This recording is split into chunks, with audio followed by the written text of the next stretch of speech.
here today. This is Dr. Gary Gray. He received his bachelor's degree from Oregon State College in 1980. Southern Oregon State College. Southern Oregon State College. And he received his PhD in 1985 from right here. He then spent 29 years doing structural geology research at ExxonMobil. And for the past 10-ish years, he has been an adjunct professor at Rice University, where he teaches structural geology classes and he mentors graduate students, such as myself at the time.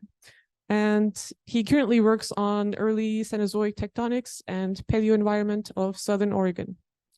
But today he'll be talking about his research on Mexico. So whenever you're ready, please start. Thank you, Nur. So I was last speaking at the Bureau about 39 years ago, it turns out. So I appreciate the opportunity to come back. And this is obviously research that's all taken place since I was last here. Part of my career at ExxonMobil as a structural researcher. We used Mexico as a laboratory. And I can't remember, what was the year we met? What was that year, that field trip you led? 98. Okay. So I'd been working down there a few years at that point, and we used it as a lab for our fluid inclusion work. We used it to understand fission track dating, and how to incorporate that into maturity estimates for fold belts and other places. We used it as a general place to teach hydrocarbon systems in La Popa Basin, where Tim had worked quite a lot. And then I was very interested in the regional story. How did this place is folded? I'll be showing you that. But how those folds formed, what were the conditions that created these spectacular structural styles down there? So this is kind of the summation of all that.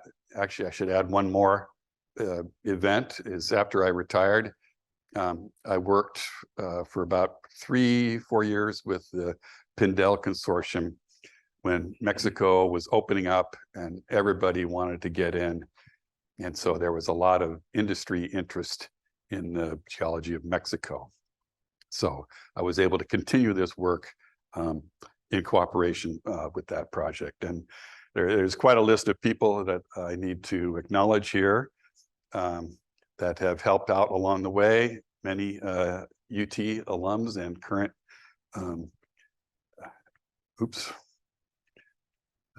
current faculty here, like Danny. Okay. So the goals for today are to demonstrate the structural styles within the fold belt. And I'm going to say right up front that this turns out to be a very unique type of fold belt. We've done a lot of thermochronology and geochronology, as I said. I'm actually going to start with that before I get into the structural geology. And then I'll end by speculating about the geodynamics of this system and how I think it all worked together. And I'll just pop up the conclusions so you can evaluate these as I go through the slides. So start with least controversial to most controversial, but the cover rocks of the Sierra Madre were deformed quite dramatically and translated at least 50 kilometers across the continental crust of Mexico. The basement shortened much less, probably just about 12 kilometers over this same transect that I'm going to show. More controversially is that this contraction, this folding, occurred under a significant overburden. And that alone makes this fold belt unique, probably in the world. That overburden accumulated because the crust of Mexico, I believe, was pulled down dynamically by the plate interactions at the time. And as I published already, is that this pull down created a huge sink for sediment in Mexico, accumulating up to 7 kilometers of sediment that was being derived from the Laramide uplifts in the US. And then beginning in the Cenozoic, that began to evulse and was then recycled and became this huge sediment pulse into the western Gulf of Mexico off the east coast of Mexico. Okay. So this obviously a map of Mexico. Brownsville sits right here. Monterey is just west of Brownsville. That's MO. MS is the Monterey salient. I'll be showing you pictures of that. This is the town of Galeana and Concepcion del Oro. They are on the traverse that I'm going to be showing you, the structural traverse. They're part of this large province in Mexico. I'm a lumper and not a splitter. So all of these rocks are folded carbonate platform strata that cover this huge expanse of northern Mexico. Out here, it's the Gulf Coastal Plain. It's very low topography. It's just some low relief structures. But in here, it's very high relief, beautiful folds. We'll talk about in just a minute. Again, this traverse, I'll be coming back to this throughout the talk, but I'm talking about a traverse right through here. It's underlain by this terrain called Oaxaca that at least Centeno Garcia, she outlines that this is Oaxaca. There's this mythical Mojave Sonora mega shear. And then Oaxaca continues northward where it nestles up here against the Marathon suture. And so the Marathon fold belt can be seen extending southward here, and rocks related to the collision of Gondwana and Laurentia can be seen in outcrop here in the Coahuila platform area. So that's Paleozoic accretionary melange and perhaps some terrains that have been swept up. It's also fragments of South America that were left behind as the Yucatan opened and the Gulf of Mexico formed and the Atlantic formed. And then perhaps there's a little blob here on the eastern or western end of my traverse that is Jurassic accretionary material. I'm not quite sure. One of the issues with understanding the basement in Mexico is that there's extremely little outcrop. And so you run from blob to blob, and then you try to infer what is going on in between these very scattered outcrops.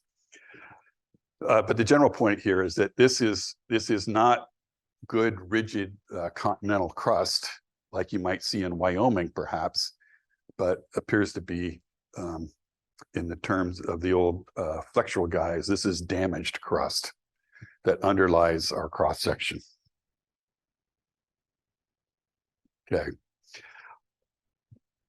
Lying on top of that basement is locally a rift sequence equivalent to the Eagle Mills. And I should say this is a stratigraphic column that Bob Goldhammer published years ago.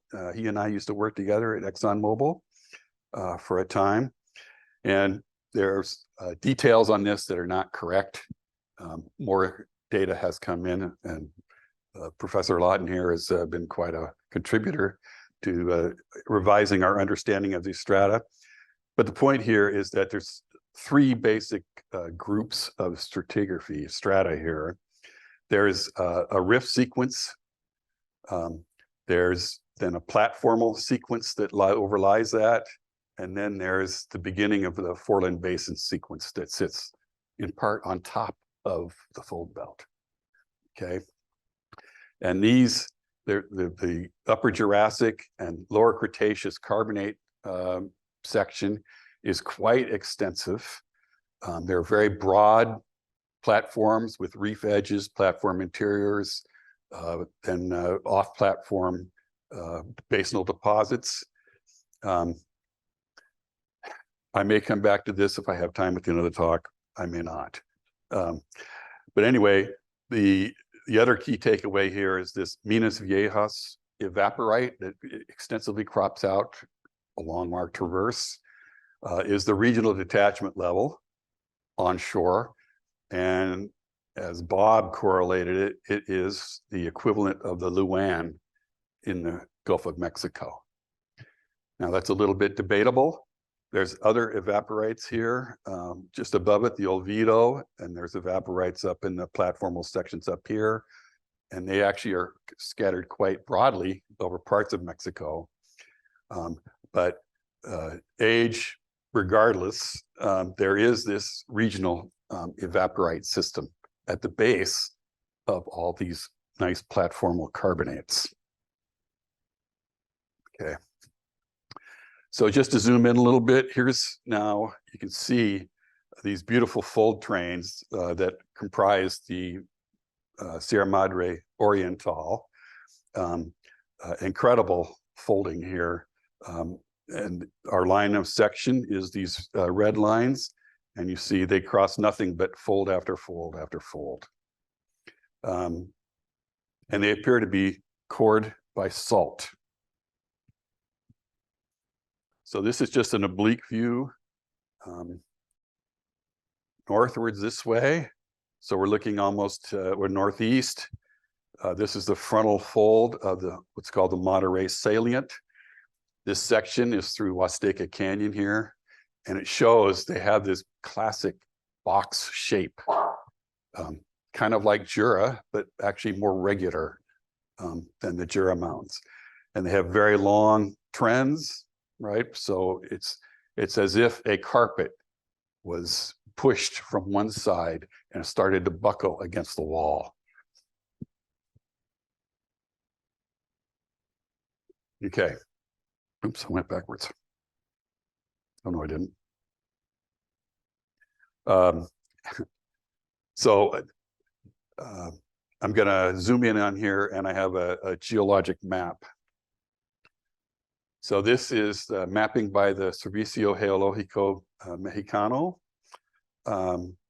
That's 1 to 25,000 scale that formed the basis of the structural part of this work. Okay, and it's the color scheme is the light blue and dark blue here are Jurassic, and then the dark green to light green is Cretaceous, being the darkest being oldest and lightest being youngest. Okay, and you can see there are 4 distinct domains on this traverse. San Julian uplift, I'm not really going to talk about today. I'm going to focus mostly on this central fold belt part and these 2 frontal parts of the traverse. And this is the cross section. So I've included the whole crust in this section. The crustal thicknesses are taken from Urrutia et al. 89. I published a crustal thickness map of Mexico, and our friend Roberto Molina also published in 91 on the same aspect, showing the 4 provinces and the fact that it's 40 kilometers thick on the west and 32 kilometers thick on the east. So just skip ahead. Yeah, so before I get into that structure, I wanted to just step back a little bit, because this is going to be a key theme that runs throughout this talk, and talk about the thermal chronology. And why would I do that? Well, when I first started in here, I showed you that cross section up here shows this incredible relief on this structure. And so the idea was that if we used a thermal chronometer, when that fold forms and the middle of that fold is uplifted, then that's going to cool off, because we all know that fold belts, thrust belts, the rocks are transported upwards as they're transported laterally. And so that's going to cool. And by measuring the cooling age, then I would get the age of deformation. And so when we analyze these rocks, it turns out their cooling ages were Miocene. And we also did fluid inclusions on this rock. We measured homogenization temperatures of aqueous fluid inclusions. And we were getting temperatures like 200 degrees C, 200 to 250 in the Monterey salient. So this was, well, and then we mapped the fluid inclusion temperatures around, and they seemed to ignore the structure. So it was pretty clear that there had been a thermal overprint over this folding episode that had reset everything. And then this region cooled as a whole region in the Miocene. At least it cooled through 120 degrees C. So now this really piqued our interest in the region, because how could this be? And of course, we were trying to apply it to hydrocarbon exploration. So let's just look at this one sample site here. It provides a pretty good anchor point for the rest of the talk. So this is Hefty run that we did on this sample PR 17-1. Hefty, of course, was written by Rich Ketchum here in the department. And it's an iterative forward modeling program. So it's meant to be dumb. By dumb, I mean it does not prejudice in the way that it creates its forward models. It's a randomized procedure. And so inputs are the depositional age. So this is a Jurassic rift red beds.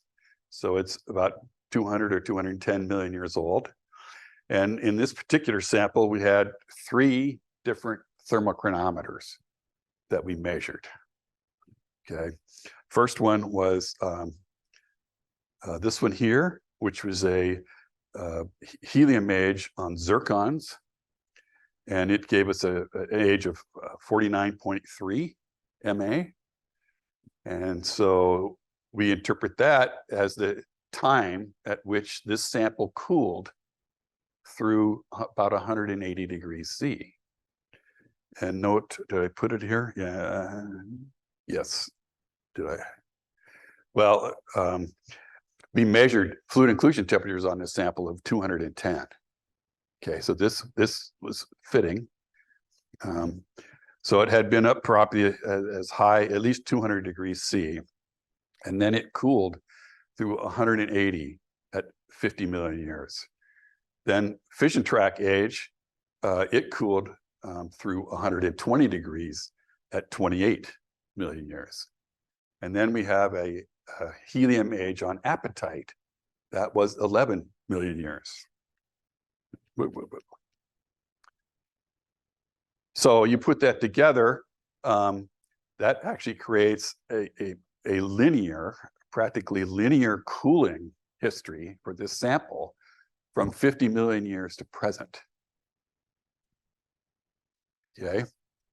And the rate's 33.2 degrees C per million years. So what this means is that there's not an event that shoves these rocks up in the air and allows them to cool, but rather it's a gradual exhumation that leads to the present day exposures and this trend of 3.2 degrees per million years cooling. Yep. Was the part of that curve that was before the depositional age? That did what for the depositional age? Oh, okay. It actually doesn't matter in this sample, but you have to put in a detrital sample, which this was sandstone.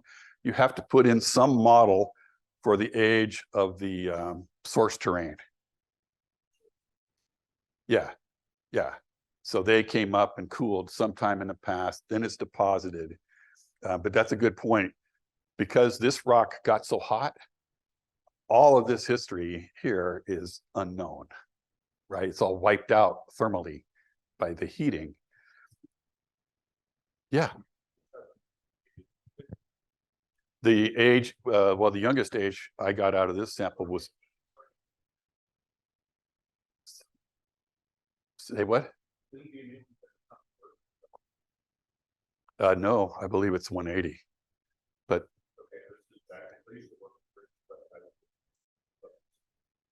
yeah, the helium it's open for helium diffusion greater than 180 to 200 degrees.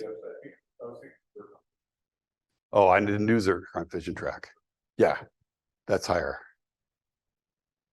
So anyway, for the models that I'm going to show, the maps, all of this portion of this history is eliminated. And I only look at the part that is constrained by my data and my models.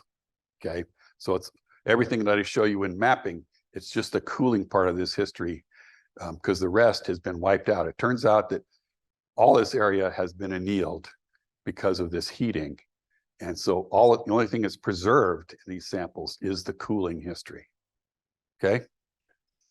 And I appreciate everybody, piping up. If you got a question, please, let's clarify that. Okay. So this we published in 2020. But we had 130 sites across eastern and central Mexico, where we collected fission track and other data sets, and did this modeling. So we covered a fair portion, in fact, almost everything that's not covered by volcanic rocks in eastern Mexico has been included in this study.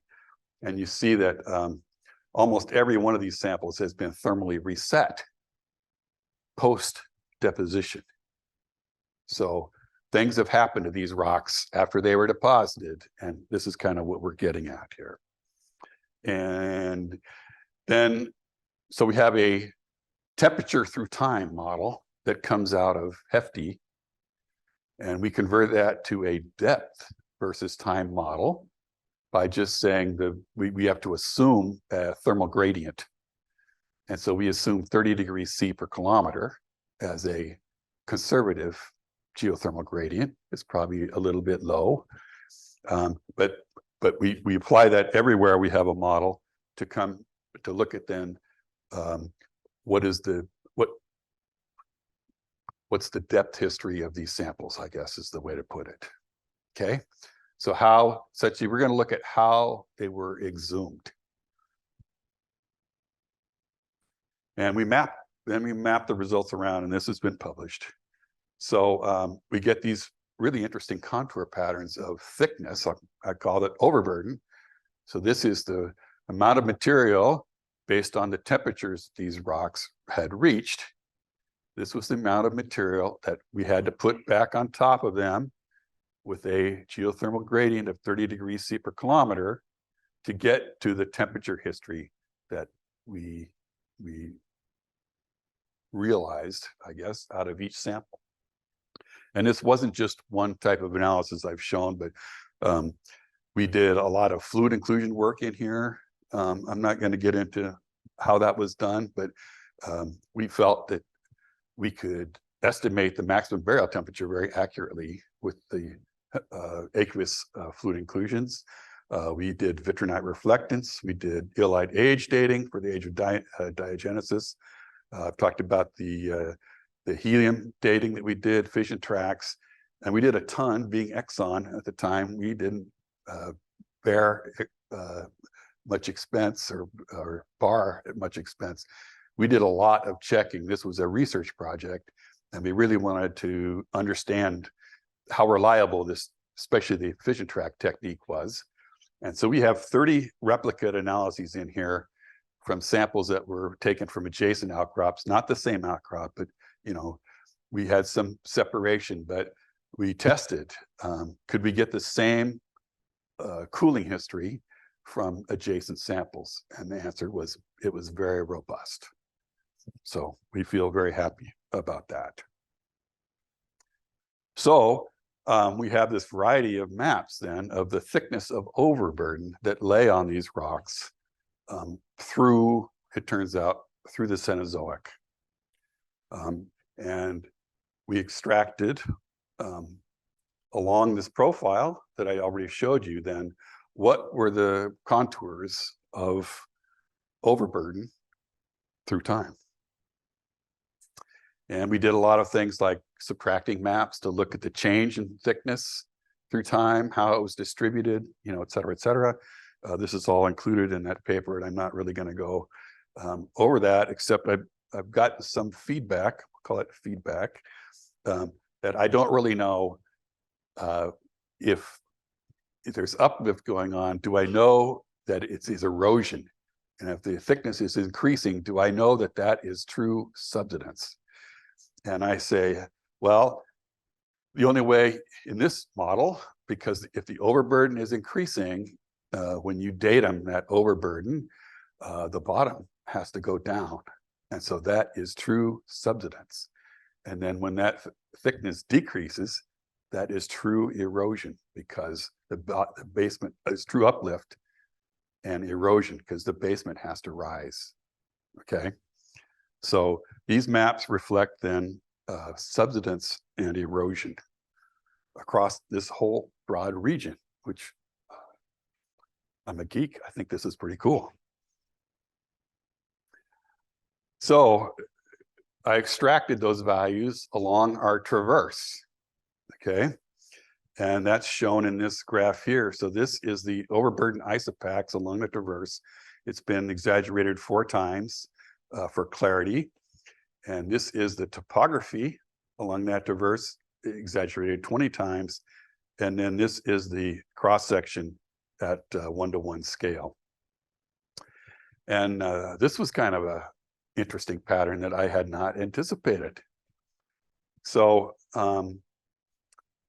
like I say, at 70, so the age of each of these lines is color-coded out here on the right.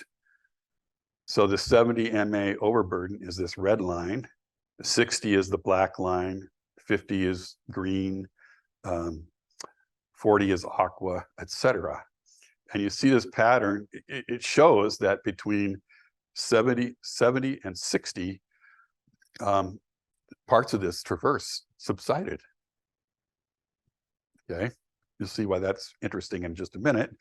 But then the uplift pattern actually progrades.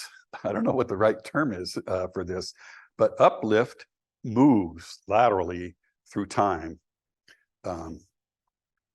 across this section, sweeps from west to east.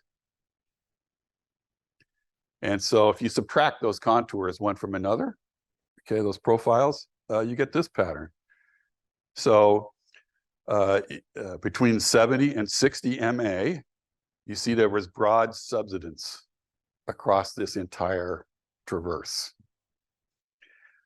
Between 60 and 50, the west end began to increase while the east end was still subsiding.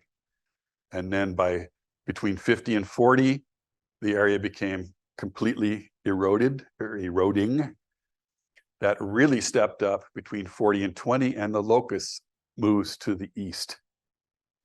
And again, sort of the modern pulse of erosion is concentrated off the section further to the east. Yes? Where is the front of the Sierra Madre? That's this line right here. So the traverse is on this side. This is just taken, is the rest of the contours from the map.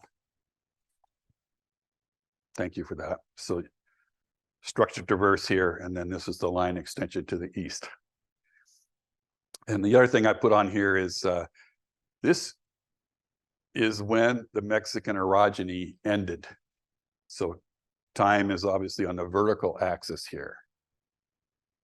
So this says that during the height of the Mexican orogeny, our structural traverse, where the rocks were contracting, was going down, was being buried by overburden. It wasn't being uplifted. And that was a real head scratcher, still kind of is. We also took those maps and I divided them into north and south. And then we were able to actually then measure the volume of overburden in each map. So we've got depth contours, we've got area. So we calculated the volume of sediment that had been accumulated. And then you could subtract, again, one from another to get the net in between each time period. And so that's what this shows, is the net amount of subsidence or uplift that had occurred from between time intervals. Okay, so this tells kind of the same story. 65, so these were at 5 million year increments. So you subtract 70 from 65, you see you get a net increase in volume over the area of, I love these units, 15,000 cubic kilometers per million years. Okay, so we're quantifying actually the amount of sediment being trapped above the fold belt at this time. And you see we've got a trend of 5 million year slices here, where we are continuing to subside on a regional basis. And then at 50 million years, all of a sudden, subsidence decreases. We're still adding sediment, but less and less, until at this point, we stop accumulating and we start eroding on a regional basis, okay? I think this is a little bit more faithful than trying to look at any particular individual line, but it does tell the same story. The Mexican orogeny ends about right here. And so we have subsidence in the fold belt during the orogeny. And as soon as the orogeny stops, we start getting uplift and erosion. And the question here, how does this compare to contraction? You're going to have to hold on a minute. Okay. So I mentioned that there's this change in crustal thickness across the section, but what I'd like to focus on a little bit more is the surface, the structural geology here. So there's this one area here where you see the beds are imbricated. But otherwise, across this 150 kilometer long traverse, all you see are folds. And there's some faults out here. There's a reason for that. But generally, I've always been amazed that this is truly a fold belt. It's not a fold thrust belt. Okay. And I'll talk about that, I think, why that's important. But the other thing this shows is that all of these structures are detached. So the whole cover is moving. All of this 150 kilometers has been displaced to the east by this Mexican orogeny deformation. So again, not out of the realm of possibilities compared to other fold belts. Lots of other fold belts have high degrees of contraction like this. But here, it's all concentrated in the cover sequence. And there are no places through here where the basement cuts up. And you could take surface faults down and incorporate the basement on those structures. So it looks like the surface and the upper crust are behaving quite differently along the traverse. Okay. So here it is a little bit closer. And I did a lot of work on the timing of these structures, as you have to, if you're going to reconstruct the history of the structural development, you have to understand the timing. We have very little in the way of stratigraphy to help us with this timing in terms of these structures. So there's no Cenozoic deposits, for instance, over this. And this event is thought to have extended into the Cenozoic, but we have no deposits along this traverse, at least, to help us date that timing. The other thing that's obvious here is that there's this domain here where the structures all verge to the west. And then there's this domain here where the structures all verge to the east. And limited dating, people have dated illite as a indicator of the timing of folding. And these may be older. Some of the structures over here are dated at 69. These are dated at 82. And then there's variable timing in between. And it gives the idea, both of these changes in vergence and this variable timing gives the idea that this developed in patches somewhat randomly. And it was not just an integrated push from the west that folded all these rocks in front. But because we have a salt detachment here, different parts were able to be activated at different times. So again, it's kind of a different story from many fold belts that seem to have a sort of monotonic progression as they're being deformed. Perhaps the salt lets that deformation extend, maybe even all the way out to the toe early on, and then it catches up internally as the contraction continues. Okay, now we're going to look at these eastern two provinces at the end of the traverse. First one is this the Galiana uplift. The dark blue here is gypsum.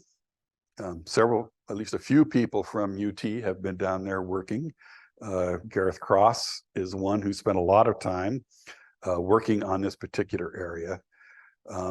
So this is a big body of gypsum that sits on there. This purple color is red beds. So the Triassic-Jurassic rift sequence. This is where we got our sample, PR 17-1, right there on the road. So this is a very broad effect.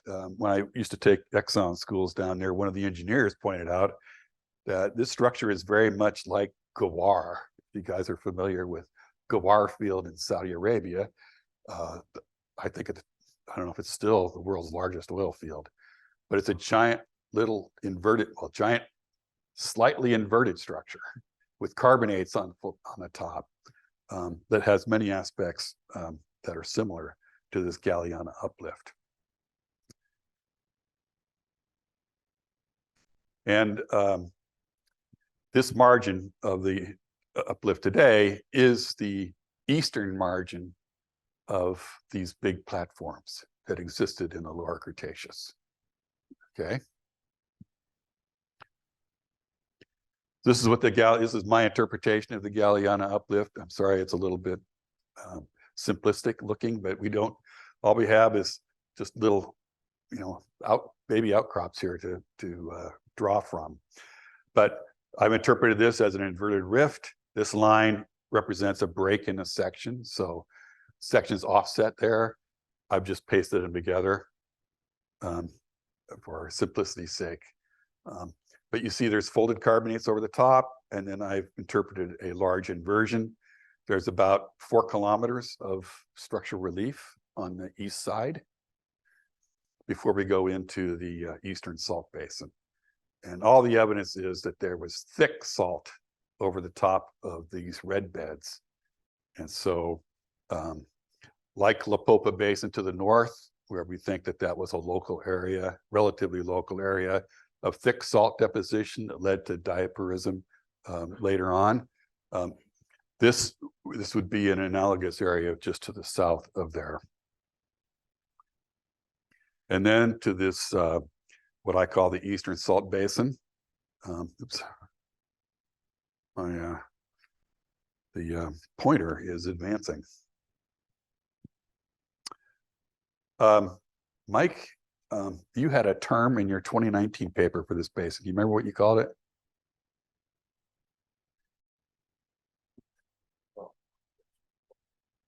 Call it the Monterey Salt Basin?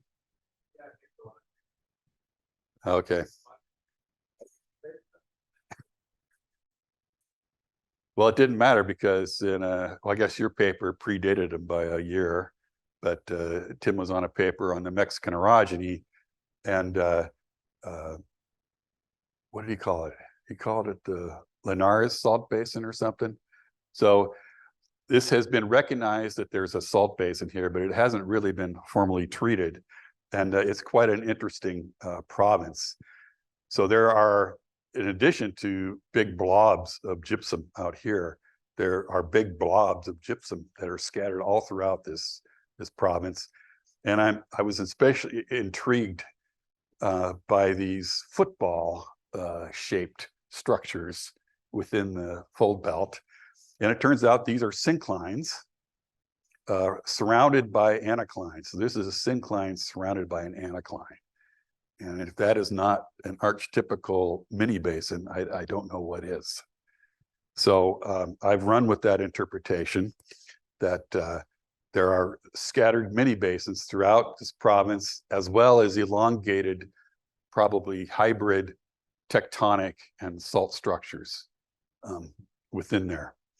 So these synclines are now isoclinal and overturned to the east. And that happened, I believe, during regional shortening. And so here's what it looks like in profile view, at least the way I've interpreted. And out here, this is the salt. This is the Jurassic in this blue pattern. The dark green is lower Cretaceous. This medium green is upper lower Cretaceous. And the upper Cretaceous is in this army green here on top. So there's evidence that, at least in the eastern part of this, these great thicknesses of the lower Cretaceous suggest that salt withdrawal began then. And then in other parts of it, it continued and mostly grew during the upper Cretaceous. Okay. This fault right here, the Rayones thrust, has been dated by illite age dating techniques at 48 million years old. It is clearly a very young structure because it cuts pre-existing anticlines. Okay, and you can see this in outcrop. So, and that's taken, the age of this is taken by Fitz-Diaz et al. As timing the end of the Mexican orogeny. Okay, and that's where the age span comes from, is this and a series of other faults along the front of the Sierra Madre. And here's just an example. Again, the SGM mapping, it's pretty good in places. This is a syncline on the south end of the salt basin. And you see this really interesting pattern here. So what we've got is a large syncline. It's overturned to the east today. And I liken this to a taco shell. Okay, so you've got a taco shell sitting here. And then in the taco shell, we have scooped successive, some guacamole here, some taco meat, and some pico de gallo. So we put them in here in order. And that ordering has been caused by the evacuation of salt has made the space into which those units have been deposited. So I interpret this as upper Cretaceous salt withdrawal to the north of this syncline, feeding into a salt feeder system that's off the map here. And I use this coupled with the lack of any Cenozoic deposits in here to date the timing of growth in at least part of this salt province. So I draw your attention to this map here on the right. I didn't really mention this in the opening slides, but this blue line here is meant to represent the suture between this Guerrero Terrane, which forms the western part of Mexico, when it is accreted to the rest of mainland Mexico at the end of the early Cretaceous. So this is a kind of suture, and then what we're looking at is this carbonate platform that sits to the east of that. And timing-wise, this was in the Fitz-Diaz et al. 18 paper. She used it to emphasize this eastward progression and younging of deformation. But in fact, there's evidence out here at the very front and along down here that these areas were deforming before this eastward progression. So the frontal part of the fold belt was active just as early as the hinterland part, from what we can tell. And again, I think this speaks to the fact that this is sliding on salt. It's easy to push, and it has this sort of randomized timing due to the fact that it's gliding on salt. I did a whole series of reconstructions. I just put this up here to show you guys that I could do it. I did it. I'm not going to go through all this, except to point out that between this, so this is 80 million years. Sorry, some of you in the back may not be able to see it, but 80 million years, I have it undeformed. It might be slightly earlier than that. We don't really know. But I think that we still have active salt tectonics, normal sort of not tectonically influenced salt tectonics out here by 80. By 70, we've shortened the cover dramatically, almost 30 kilometers, shortening, and we've started to close up the salt basin. And by 60 MA, we've finished the shortening of the carapace and the shortening and overturning of the salt basin. Okay, so I've summarized that here, a little easier to grasp, perhaps. So this is the contraction. So this is incremental from time period to time period. So we have 27 kilometers of shortening here, 80 to 70. We've got another 15, 70 to 60, and then the cover is done. It stops shortening. The basement has a small increment here, and then it's got this little guy, which is that Rayonus thrust. It has about 4 kilometers of displacement on it, we estimate. That's the last gasp of the Mexican orogeny. And then this is some very late deformation that happens back in the hinterland. Okay. So this timing, I think, is pretty strong, that we've got all of the contraction of the Mexican fold belt occurring prior to the start of the Cenozoic. Okay.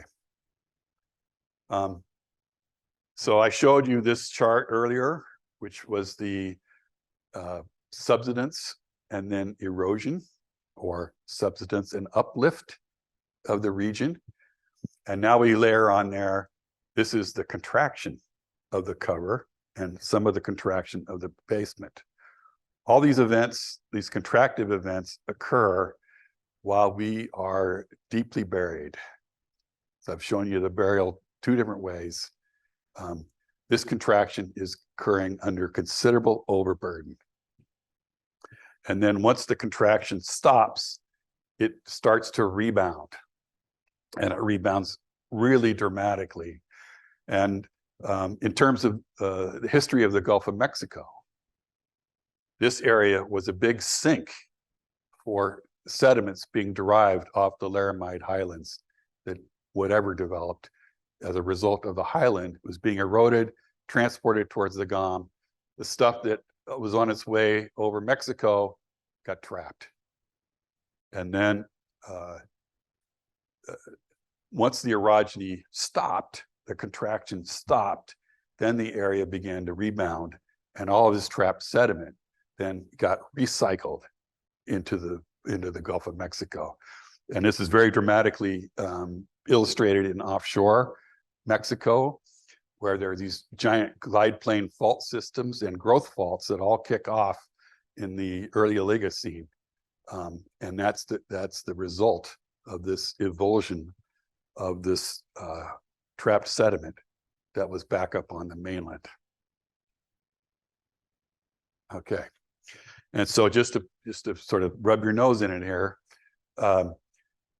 this is that reconstructed overburden now that's put back on top of the deformed section. So this is a snapshot at the end of the Mexican orogeny, where I put it, 60 million years, the end of the shortening of the cover sequence. So these rocks were under about 5 kilometers of overburden when they were being folded. And I did this this little back of the envelope calculation. So now we can actually look at these box folds, that cross section I showed of the Huasteca Canyon. How did it happen? Well, it happened under these conditions, nearly lithostatic at about 150 megapascals. Okay. So an archetypical Laramide contractional system. This is from Yonke and Weil, their incredible compendium of the Laramide. We take the basement and the marginal sediments and we imbricate them. We pile them up, and that creates a load that thickens the crust, but it also leads to erosion, mostly concentrated in the hinterland and tapering off towards the foreland. But the active fold thrust structures here are all emergent. And I did a lot of background work looking at fold belts all over the world, and this is the rule. And this is what I expected when I did the thermochron in Huasteca Canyon. I expected this story to emerge, and it did not.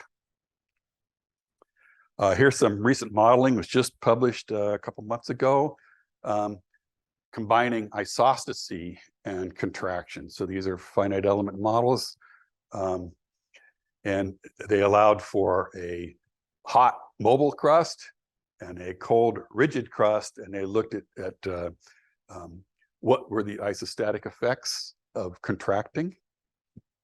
Okay, and in each case, I'm not saying these models are definitive, because this kind of goes against how we think foreland basins form, but I put horizontal on here, and you see that every one of these, the deformed part emerges in these models, even when isostatic compensation is allowed for.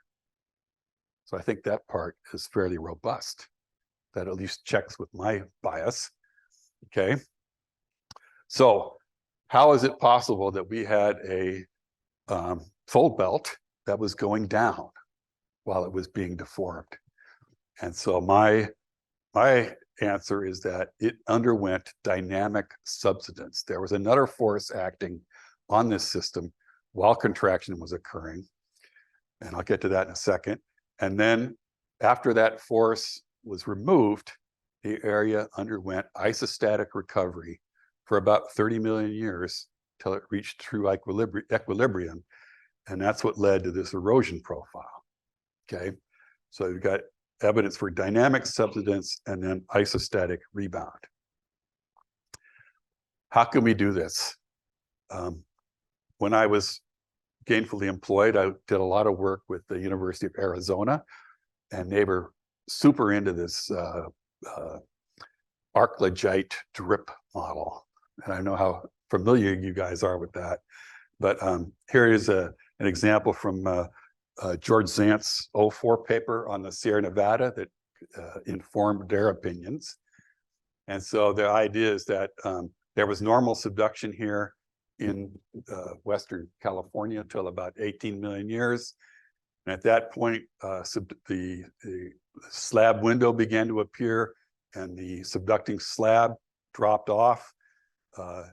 Astenospheric mantle came in, and a keel had been developed here beneath the Sierran arc, and a keel was comprised of dense material that had settled from the magmas. And as the magmatism went on and accumulated, big old keel. And then once the asthenosphere swept in here, that keel was gravitationally unstable, and it began to subsink. And this is imaged today. And one of the consequences was that there was the Tulare Basin, which sits in the southern San Joaquin Valley. It's a depression today. In fact, it's full of water after all the rain last year. It is forming because of the connection between this drip and the crust. So that's a way to dynamically subside the crust, is pull it down with weight from below. And another example is to do it through flat plate subduction. Okay, so you have to rely on a coupling between the oceanic and overriding plates. And the pull down is created by the downgoing slab, much like the drip, but now it's a slab that's doing the pull, not a mafic underplating. Same, but similarly, the slab moves in as the asthenosphere moves in. Once this system stops and the slab retreats away, and there should be an arc that forms where the slab ultimately goes down into the mantle. And this was first proposed for the Laramide by several people, but this is Dickinson and Snyder, a seminal paper. And this was evidence for the slab by Coney and Reynolds. And in this case, it was this inward sweep of volcanism and plutonism, and then its turnaround and migration back to the west. So this was this period here was a transition from the familiar style, severe style, as Bill put it, to this unfamiliar Laramide mode, and this was created by an increase in spreading rates that it's known in the Pacific and the Atlantic. Okay. So is there evidence that this could create a pull down? And yes, there is. It's in modern day Mexico today. So this was a refraction line that was put in and reported on by Kim. These are beautiful seismic images of the crust and the downgoing oceanic slab. And it shows that they are hard together in the subsurface. Well, here we go. So this is a scaled drawing of their seismic image. There is no subcontinental lithosphere here, mantle. It's been scraped away by this downgoing oceanic slab. And they modeled this topographic response, and they estimate 1.5 kilometers of subsidence is occurring today where these two plates are coupled.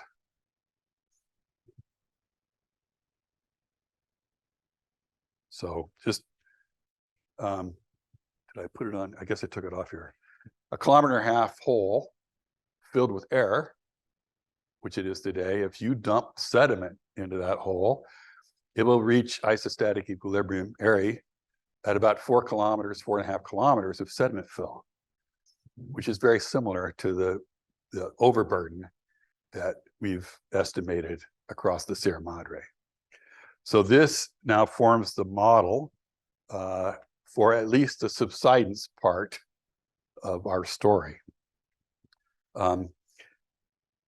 Scaled to the proportions that we have in northern Mexico at the time of the Laramide, or the Mexican Orogeny, excuse me.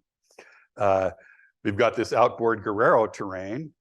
We have a flat plate that has to reach 600 to 700 kilometers inboard of the subduction zone. I'm not super happy with this. This is about double what you see in the Middle America Trench today, but it's typical for the values that people invoke for the Laramide in the Western US. That's what it takes to get the Absarica volcanics showing up on the east side of Yellowstone Park. Okay, so it's not unprecedented, but now people are arguing like hell about whether this is the Laramide model or not. I believe you had a talk here a few months ago about that very topic. But in Mexico, where we're away from all the flotsam and jetsam of the US, it's a much simpler system. And by the way that Coney and Reynolds profile, that is southern Arizona. It's essentially Mexico to the trench. It is Mexico. It's not really a US trend per se. So the idea is that subduction creates the push that makes the Mexican orogeny. And by the time you get to, this is my cross section at scale, by the time you get to that point, the slab is downturned. And that is what sucks the crust down and creates the hole for this 4 to 7 kilometers of overburden that gets trapped there. And then as that system ceases, the coupling stops, it starts to retreat. And instead of, the uplift occurs. Oops, dang it. Uplift occurs, but it occurs in a pattern that is from west to east. So this uplift is not due to the stenosphere moving in here and heating crust, which you would expect to create the opposite pattern, up first here and then propagating to the west. This propagates to the east. And I think that speaks that this is directly just an isostatic response of the crust. It's not related to heating by the asthenosphere underneath. So back to the conclusions. The first two are I think are pretty non-controversial. This contraction occurred beneath significant overburden is unique to this origin as far as I'm aware. And I think the likely mechanism is flat plate subduction and a suction, a pull down by the underwriting plate, affecting the overriding crust, creating this basin. And then when that system shuts off, all that trapped sediment then gets shifted to the east. So that's my story. Thank you very much.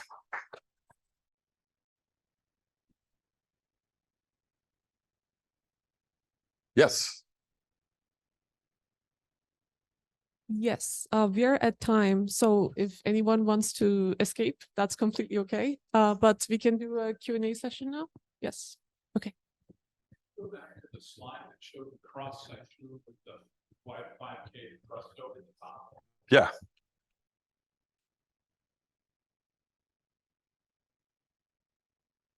There we go. Yeah.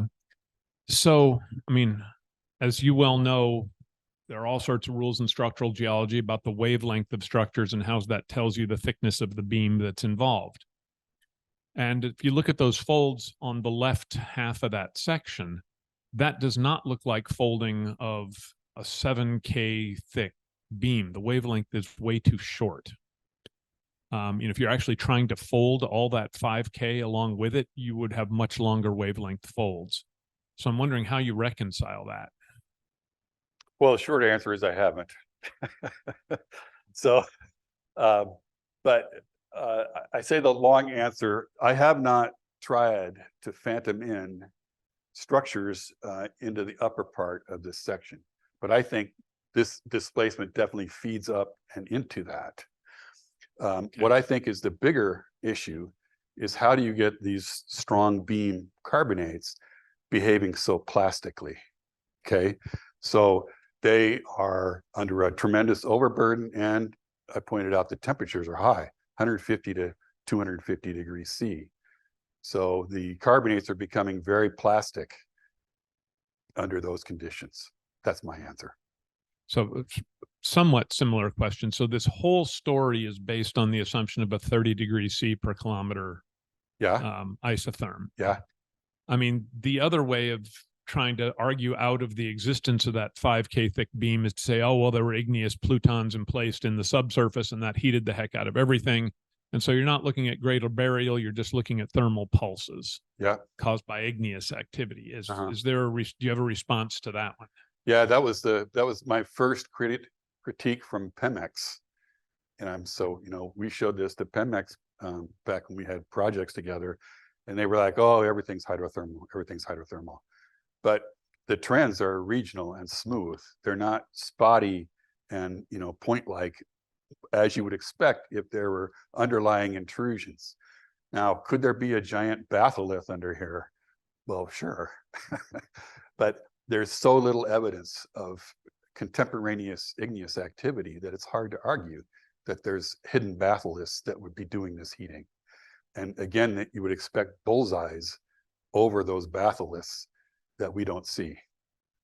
Now, you could argue my data is not complete enough to really say that, but I disagree. Yes. I think you had your hand up first. No, you're good. Okay.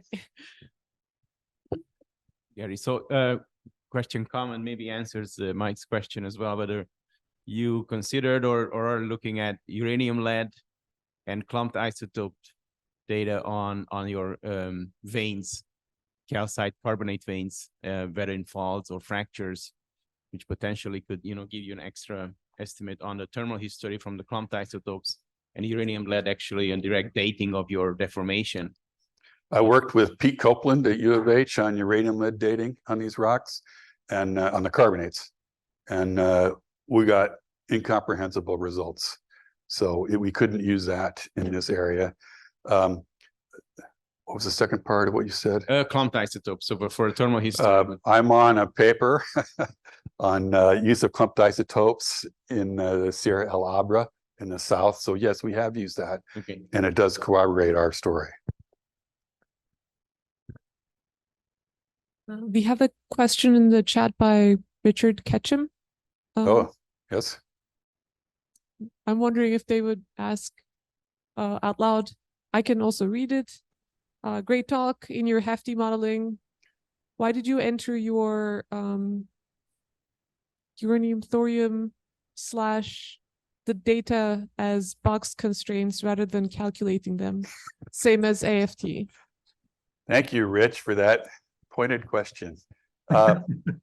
Well, so just a little bit of background. So Rich has implemented this way to model multiple thermochronometers at one time. And what I have found is that it's difficult once you put in too many into his nice program, Rich, kind of blows up. It doesn't really do a good job once you have multiple thermochronometers. And so what I found easier, and I thought just as satisfying to implement, was to, instead of explicitly modeling the helium data, for instance, along with the fission tracks, which it does an excellent job at, I would just enter them as constraint boxes. And it turned out I got, in terms of Hefty, I got more acceptable model results. So I didn't really point out that there was two colors of lines on that Hefty model. There was green, which is okay, and then there was magenta, which is good fits to the data. And so if you do this explicit modeling between the two types of thermochronometers, you get much fewer magenta and much more green, which means you have fewer good models fit to the data. And that's something that would be interesting to pursue. And I would actually freely give these data to Rich if he wanted to follow up on that. But as a expedient way to get through all the data that we had, I resorted to this method. And then the size of the box actually represented, in terms of temperature, the bounds that would be the top and bottom. Those were the temperature ranges that I thought applied to each thermochronometer. And then the width of the box, the constraint box, was the plus or minus on the age, with the center being the mean age of the analysis. So I just chose to do it that way, the way I thought was easier. Anybody else? Any additional questions? No? Okay. Well, Okay. thank you. Thank you for your presentation. You're welcome. Yeah. Thank you guys for coming.